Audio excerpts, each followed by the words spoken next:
Magandang araw mga kabarangay. I am your Kags Aisa at ako ang inyong ate sa barangay. Ngayon pong araw na ito ay ating sasagutin ang katanungan ng isa nating kabarangay na si Kagawad Aldrin Aureliana. Ang sabi niya po dito, paano daw ba gamitin ang police power sa barangay? Bago ko po yung sagutin, nais ko po munang ipaalam sa inyo kung sino-sino nga po ba yung mga opisyalis ng barangay na may kaugnayan sa police power. Ayan, unang-una po, syempre ang ating barangay captain. Siya po yung nagpapatupad ng batas at direktibang nag-uutos sa ating mga barangay tanod para sa isang ordinansa. Ikalawa naman po ay ang ating mga barangay kagawad. Katulad ko, ako isang barangay kagawad.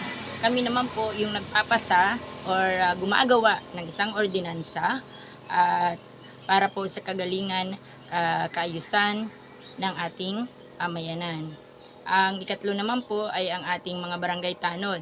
Sila naman po yung nagpapatupad ng batas sa utos ng ating punong barangay at ng sanggunian.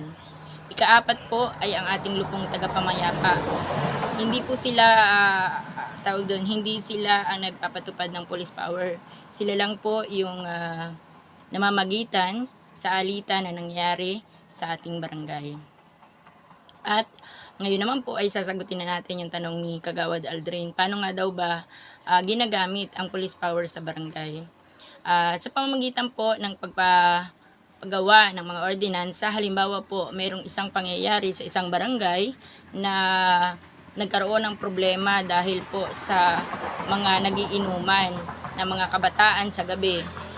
Syempre po, yun ay napansin ng ating mga kagawad na paulit-ulit na lang na nangyayari na mga gano'n na mayroong mga nagiinuman tuwing gabi sa mga pampublikong lugar, lalong-lalo na ang mga kabataan. Kaya po ang kagawad, ang barangay kagawad, gumawa siya ng isang ordinansa na ipinagbabawal ang pag-iinom sa gabi or ang anti-drinking ordinance. Ang ating pong barangay captain ay mag-uutos sa ating mga barangay pulis, sa ating mga barangay tanod na maglibot tuwing gabi para hulihin yung mga nagiinom mula alas 10 ng gabi hanggang alas 5 ng madaling araw.